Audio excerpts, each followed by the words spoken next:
Hello students. उम्मीद करती हूँ कि इस कोरोना काल में आप अपने परिवार के सभी सदस्यों के साथ अपने अपने घरों में सुरक्षित हैं। तो चलिए आज का टॉपिक हम स्टार्ट करते हैं। बट आज मैंने आज का टॉपिक नहीं लिखा है। टॉपिक स्टार्ट करने से पहले मैं आपसे एक प्रश्न पूछने वाली हूँ, और वो क्वेश्चन है कि आप घर में क्या करते हैं। तो लगभग बच्चों का जवाब होगा खेलते हैं, पढ़ते हैं, आपको जो हॉलीडे होमवर्क दिया होगा आप उसको करते हैं, आप मम्मी की मदद करते हैं, आप खाते हैं, पीते हैं या फिर टीवी देखते हैं, या इसके अलावा भी आपके पास और सारे आंसर्स होंगे, क्योंकि हम अभी आमने सामने तो हैं नहीं। तो हम लोग सिर्फ एक अंदाज़ा लगा सकते हैं कि आपका जवाब क्या होगा। तो आज का टॉपिक हमारे इन्हीं जवाबों में के अंदर है। तो वो क्या है? जो हम कार्य करते हैं, हाँ जी, जो हम कार्य करते हैं, काम करते हैं, उनको हम हिंदी ग्रामर में क्रिया कहते हैं। क्रिया को हम इंग्लिश में वर्ब कहते हैं। तो जो भी कार्य हम करते हैं उन सबको हम हिंदी ग्रामर में क्रिया कहते हैं और इंग्लिश में हम वर्ब कहते हैं। तो चलिए आज का टॉपिक हमें मिल गया। अब हम वीडियो आगे बढ़ाते हैं। तो हमारा टॉपिक है क्रिया, यानी काम करना। क्रिया मीन्स काम करना। और वो काम कौन कौन से हैं, कुछ हमने अभी बोले, कुछ मैंने लिखे हुए हैं, आप उसको हम लोग रीड कर लेते हैं। खाना, पीना, सोना, पढ़ना, चलना, नाचना, देखना आदि। तो चलिए कुछ एग्जाम्पल से और हम समझ लेते हैं। जैसे फर्स्ट एग्जाम्पल है, उदाहरण है, बालक लिखता है। तो बालक क्या करता है? लिखता है। तो लिखना हमारा क्रिया है। तुम दौड़ रहे हो, तो तुम कौन सा कार्य कर रहे हो? काम कर रहे हो दौड़ना। दौड़ रहे हो तो दौड़ना हमारा क्रिया है। थर्ड है, माताजी भोजन पका रही हैं। तो माताजी क्या कर रही हैं? भोजन को पका रही हैं। तो हमारा इसमें क्रिया क्या है? पकाना। भोजन नहीं है, कुछ बच्चे भोजन भी लिख देते हैं। भोजन कोई कार्य नहीं है, वो तो एक संज्ञा है, नाम है। कार्य क्या हो रहा है? काम क्या हो रहा है? पकाना, पका रही है। तो इसका मतलब है कि क्रिया हम किसे कहते हैं? जो भी कार्य किया जाता है, कुछ भी हम करते हैं, उन सबको हम क्रिया कहते हैं। तो चलिए अब हम इसकी परिभाषा देख लेते हैं। जिस शब्द से किसी काम के होने या करने का बोध हो उसे हम क्रिया कहते हैं। यानी जिस शब्द से हमें पता चलता है कि कोई काम हो रहा है या उसको करने का हमें अनुमान लग जाता है कि यह कार्य हो रहा है, उसे हम क्रिया कहते हैं। जैसे बालक लिखता है तो हमें पता चल रहा है कि वो लिख रहा है, हमें बोध हो रहा है, हमें मालूम चल रहा है कि वो लिख रहा है और वो कार्य हो रहा है। तो जिस शब्द से हमें कार्य होने या करने का बोध होता है उसे हम कहते हैं क्रिया। तो स्टूडेंट्स, इससे हमें क्या पता चलता है कि जो भी कार्य किए जाते हैं वो सारे कार्य हम लोग हिंदी ग्रामर में क्रिया के नाम से उसको हम पहचानते हैं। स्टूडेंट्स, क्रिया जानने के बाद अब हमें जानना है कि क्रिया के कितने भेद होते हैं। तो ये देखिए, क्रिया के भेद। क्रिया के दो भेद होते हैं। पहला है सकर्मक क्रिया, दूसरी है अकर्मक क्रिया। सकर्मक क्रिया, इसके नाम से ही पता चल रहा है, कर्म के साथ। यह क्रिया कर्म के साथ होती है। अकर्मक क्रिया, इन क्रियाओं में कर्म नहीं होता है। तो सकर्मक मीन्स कर्म के साथ, अकर्मक क्रिया मीन्स बिना कर्म के। अब कर्म क्या होता है वो हम आगे आपको समझाते हैं। तो जैसा कि हमने बताया कि पहला है सकर्मक क्रिया। सकर्मक क्रिया को पहचानने के लिए हमें अगर प्रश्न पूछा जाए कि क्या और किसको अगर उत्तर मिलता है तो इसका मतलब है कि वो सकर्मक क्रिया है। कैसे? जैसे मैंने उदाहरण लिखा है, सोनिया केला खा रही है। तो हम पूछें क्या खा रही है, तो हमें उत्तर क्या मिलेगा? केला। केला खा रही है, तो हमें उत्तर मिला, इसका मतलब ये सकर्मक क्रिया है। जैसे दूसरा उदाहरण देख लेते हैं, मोहन पुस्तक पढ़ता है। क्या पढ़ता है या किसको पढ़ता है अगर हम पूछें तो हमारा उत्तर होगा पुस्तक को पढ़ता है। तो पुस्तक हमें उत्तर मिला, इसका मतलब कि ये सकर्मक क्रिया है। जब हमें इनका उत्तर मिल जाता है ये क्वेश्चन पूछने से, क्या और किसको, आप ये दो शब्द अच्छे से याद कर सकते हैं, तो वो क्रिया हमारी सकर्मक क्रिया होती है। अब हम देख लेते हैं कर्म। हमने आपको बताया था कि कर्म के साथ, कर्म क्या है इसमें, तो हम पहले कर्म देखते हैं कि कर्म हम किसे कहते हैं।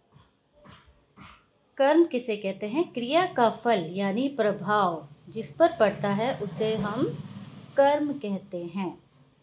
अब क्रिया मीन्स कार्य, जो भी काम हम कर रहे होते हैं उसका प्रभाव जिस पर पड़ता है, इफेक्ट पड़ता है, उसे हम कर्म कहते हैं। इसको हम फिर एग्जाम्पल के थ्रू समझते हैं।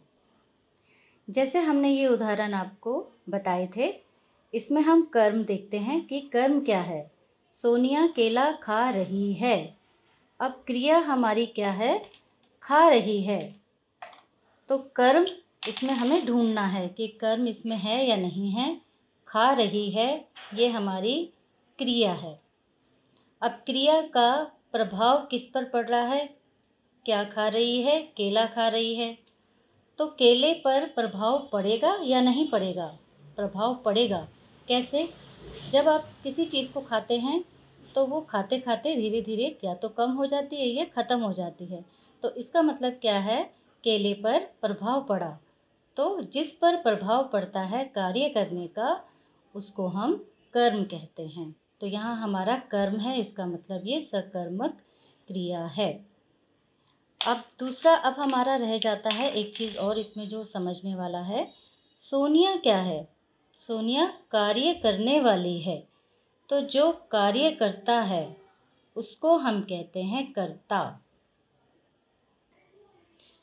तो इसमें आपको ये ध्यान रखना है कि जो कार्य कर रहा होता है, क्रिया कर रहा होता है, उसको हम कर्ता बोलते हैं। तो आप देखिए, कर्ता ये हो गई, ये हमारा खा रही है क्रिया हो गई, और बीच में हमें मिल गया कर्म।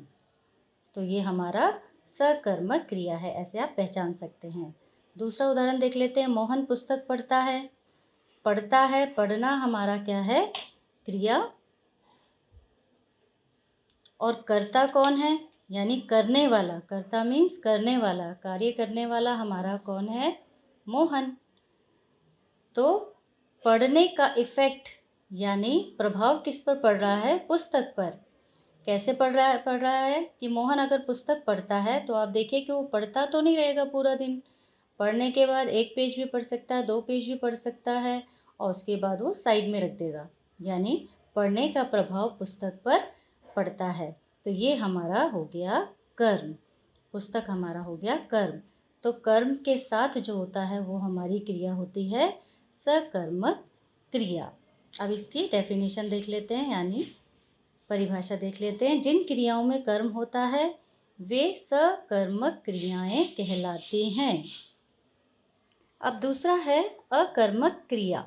अकर्मक क्रिया मीन्स कर्म के बिना। अभी हमने कर्म को समझ लिया है। जिस वाक्य में आपको कर्म नहीं मिलता है उसमें आपको पता चल जाएगा कि ये अकर्मक क्रिया है। क्रिया दोनों में हो रही है, कार्य दोनों में हो रहा है, लेकिन वो कार्य कर्म के साथ है तो वो सकर्मक है, और जिसमें कर्म नहीं है वो अकर्मक क्रिया है।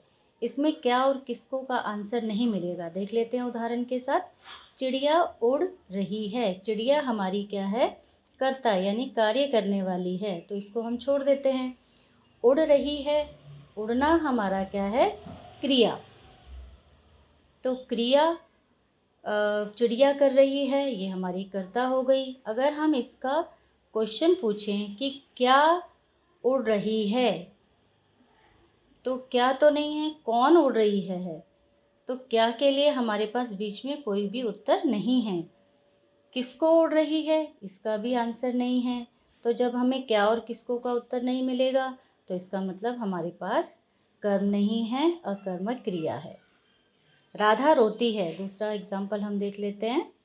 तो राधा हमारी क्या है, कर्ता, और रोती है हमारा है क्रिया। अब इसमें अगर इसके लिए हम प्रश्न पूछें कि क्या रोती है तो उत्तर नहीं मिलेगा, किसको रोती है तो उत्तर नहीं मिलेगा। इसका मतलब इन दोनों का उत्तर ना मिलने पर हमें पता चल जाता है कि वो अकर्मक क्रिया है। और दूसरे तरीके से अगर हम कर्म ढूंढें इसमें, तो कर्म भी हमारे पास नहीं है। रोने का प्रभाव किसी पर नहीं पड़ रहा है, बीच में कुछ नहीं है। राधा पर नहीं पड़ रहा है, राधा हमारी कर्ता है, तो कर्ता को हमें छोड़ना होगा। इसका मतलब हमारे पास कर्म नहीं है। अब इसकी डेफिनेशन हम देख लेते हैं। जिन क्रियाओं में कर्म नहीं होता वे अकर्मक क्रियाएं कहलाती हैं। तो अब आपको समझ में आ गया होगा कि सकर्मक और अकर्मक क्रियाएं आप किस तरीके से पहचानेंगे। अब इसका आपको अभ्यास करना है, बिना अभ्यास के आप लोगों को अच्छे से समझ नहीं आएगा। जो भी हम समझते हैं उसके लिए हमें अभ्यास करना बहुत ज़रूरी होता है।